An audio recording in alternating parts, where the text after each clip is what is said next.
few words to begin from the poet Seamus Heaney, the Irish poet whose life and career spanned very difficult times in his homeland.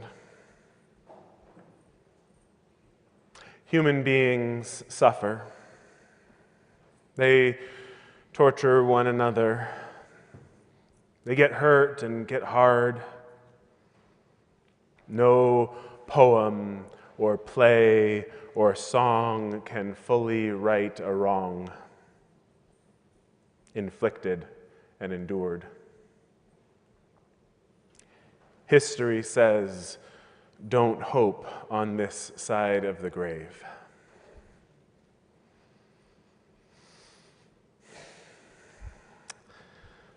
There are a few more lines, but I'll ask you to wait for them. Joseph, he's the 12th son of Jacob in that old story, and he's the one who gets the beautiful dream cloak. I've been reading a Rabbi Erwin Keller, I think, who talks about Joseph as this non-binary, kind of gender non-conforming figure in this cloak of many colors, this favorite child of Jacob's.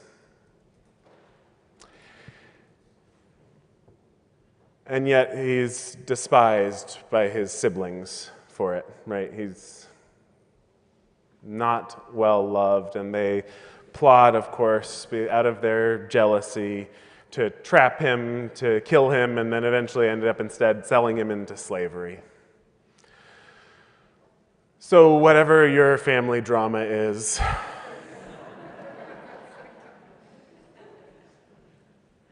I grew up visiting my grandma Betty at Piedmont Gardens, a retirement community in Oakland. Grandma Betty was an artist and a teacher of religious education, a devoted minister's wife.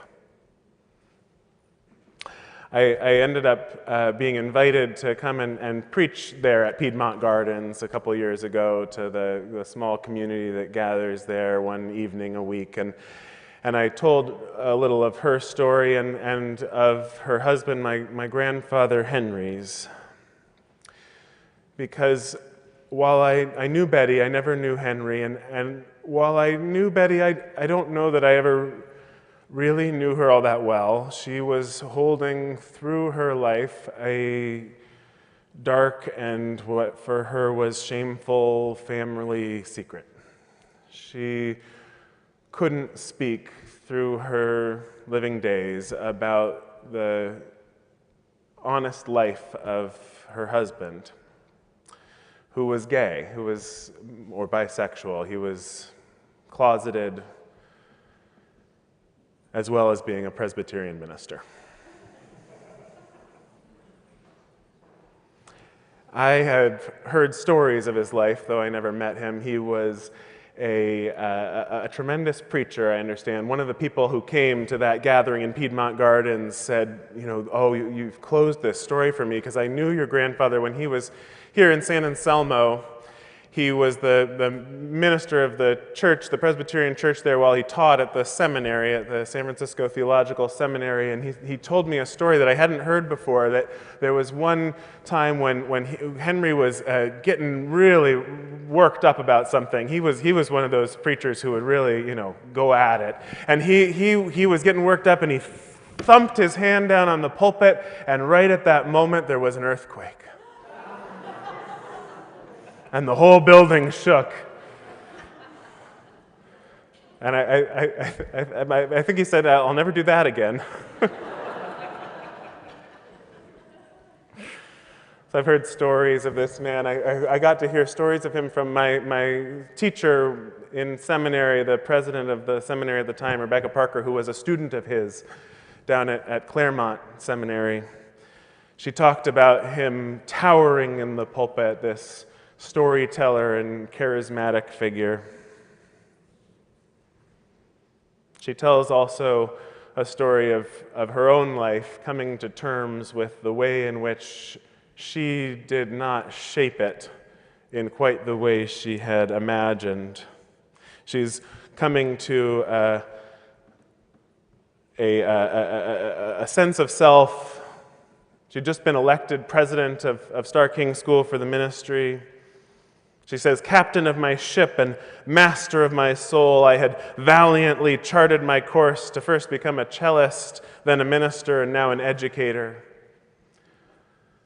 But there in Berkeley, she has the opportunity to visit some of her distant cousins, people who she's never met before. So she's on her way to this family gathering, and she parks her car. And her first impression of this family that she's getting to meet for the first time, it comes from the bumper stickers on the other cars leading up to the house.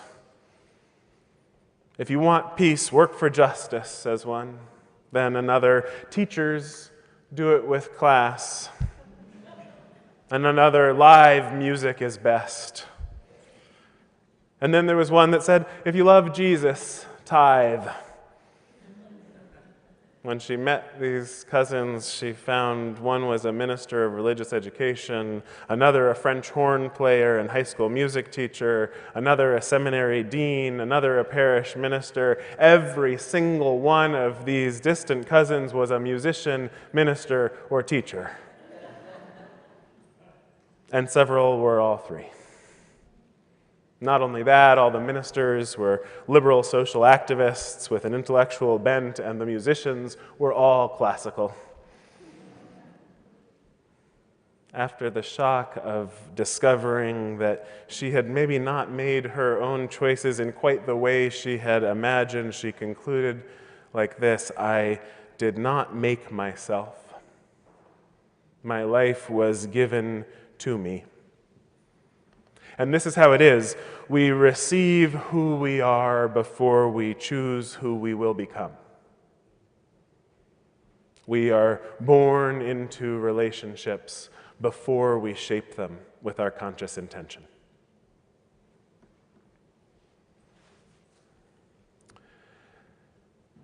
Henry was down in Claremont, and apparently my grandfather, he wanted to come back to San Anselmo, but there was a rumor, one of the board members said, "No, isn't he a homosexual?" and didn't invite him back. While he was there, and this month marks the anniversary of this event, he was killed. He was murdered by a man who he met at a gay bar and who had inherited a tragic psychosis and depth of self-hatred that led him to murder my grandfather among other gay men.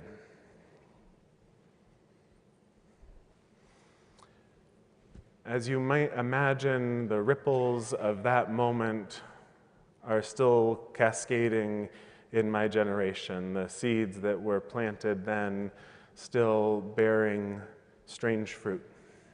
Every one of Henry's grandchildren born after he died has experienced features of psychiatric conditions.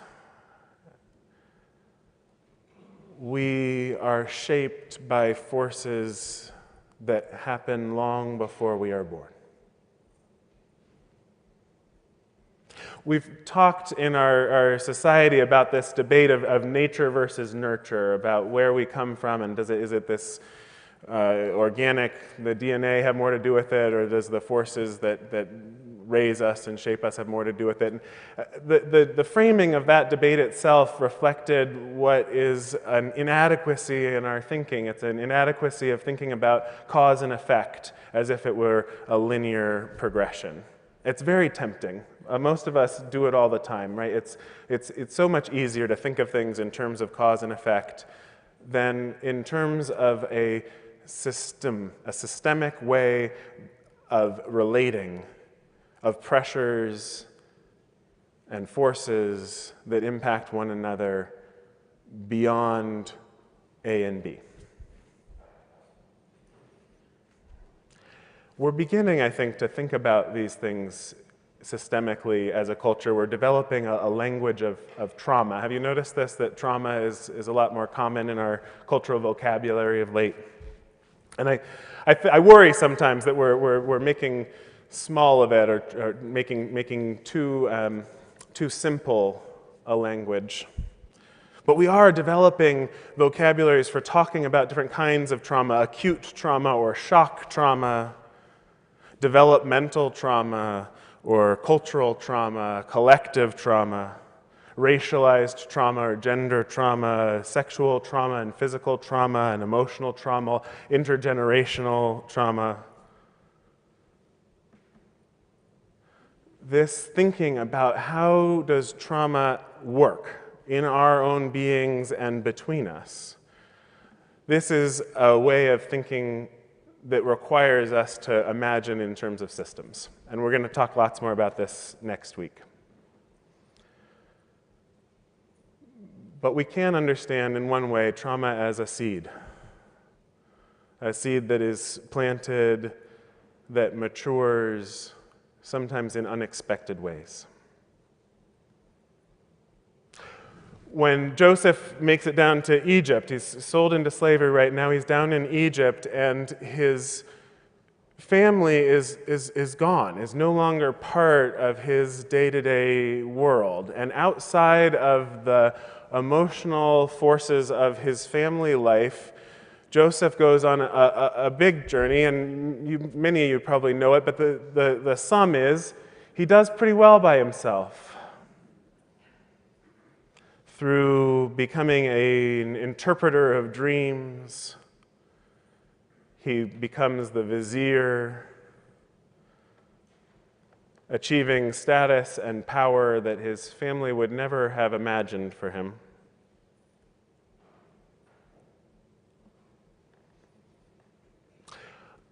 We're coming to understand, I think, how the nervous system is imprinted by trauma and how it relates then to other bodies in our field. And this is what I want to dwell on for the month: how we physically adapt to the emotional processes in play in the relationships that are most important to us. Not held abstractly in the mind or the psyche, not just in the brain, but in our bodily processes. Just like the sun and soil and air and water, the other plants around, they influence the growth of the seed. The emotional processes of our families and the larger social groups that we develop in, they shape the possibilities that our beings can express. These are the primordial forces of life, these emotional dynamics of the family.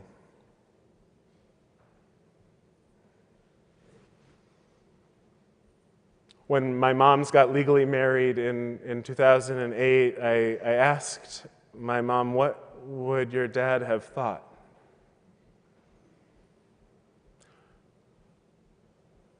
What would he have thought of how far we have come? And she said, he couldn't have imagined this world we live in today. It's really quite astonishing, right, what has happened in the span of 2 generations. But in some ways, we've also just barely scratched the surface. Masha Gessen is a great thinker about LGBT rights and progress, but she says the framework of rights has maybe gotten it wrong, that what we need to be talking about instead of a framework of rights is a framework of liberation, a framework that sees how the intersection of our identities requires us to imagine an entirely different system of social relationships in order to cultivate the freedom, which is what we are all seeking. In some ways, I think about the speed at which the progress we've made around LGBTQ rights has been on the backs of the lesbian aristocracy, as one of my teachers would have called it. That intersection of whiteness and class with sexual identity. What we'll need moving forward is a liberatory framework, one that questions whether the way that we have been told relationships and families exist is really serving the freedom of all. When Joseph reunites with his family, they're impoverished and hungry. They've been impacted by famine. And they come on their knees to him, and they don't know it's him, but they're begging for help. And I can't imagine that choice, to forgive those who sold you into slavery, to offer succor in their time of need.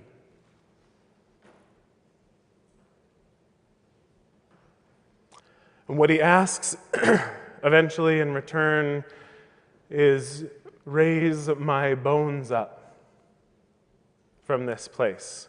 Take them with you.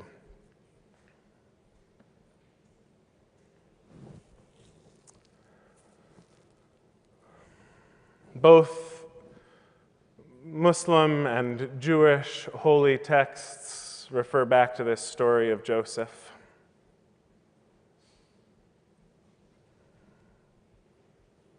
And I think about just the way that all of those people in the story, this family, were products of emotional forces beyond their control.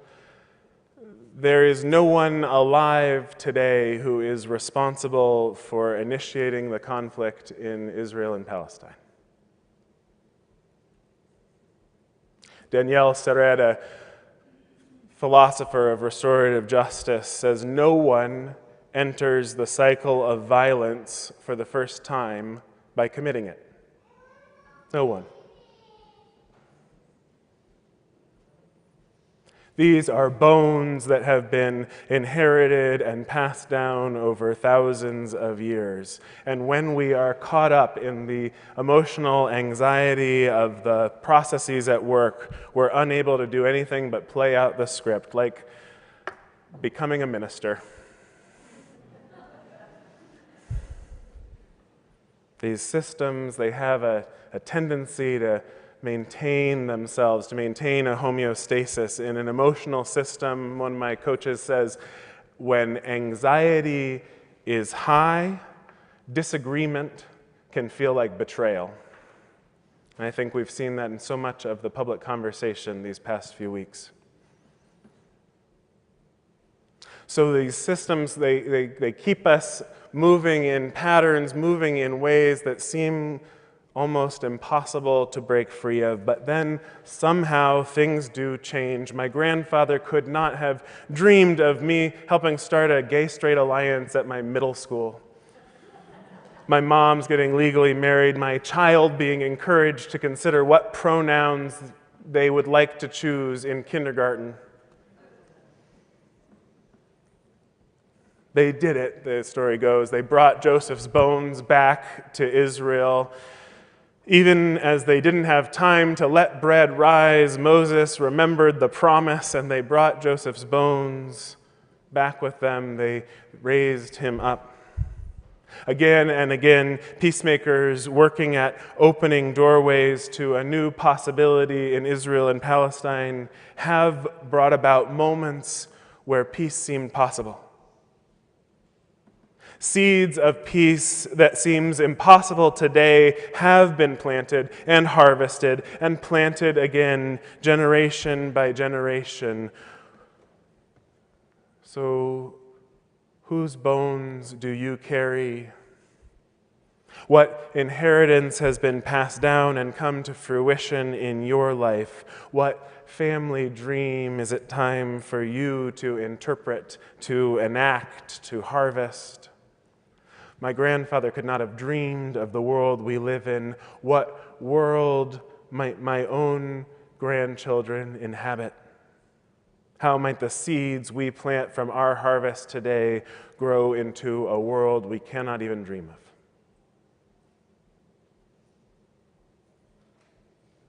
Human beings suffer. They torture one another. They get hurt and get hard. And no poem or play or song can fully right a wrong inflicted and endured. History says don't hope on this side of the grave, but then, once in a lifetime, the longed-for tidal wave of justice can rise up, and hope and history rhyme. So hope for a great sea change on the far side of revenge. Believe that farther shore is reachable from here. Believe in miracle and cures and healing wells. Call miracle self-healing, the utter revealing, self-revealing double take of feeling. If there's fire on the mountain or lightning and storm and a God speaks from the sky, that means someone is hearing the outcry and the birth cry of new life at its term. May it be so, and amen.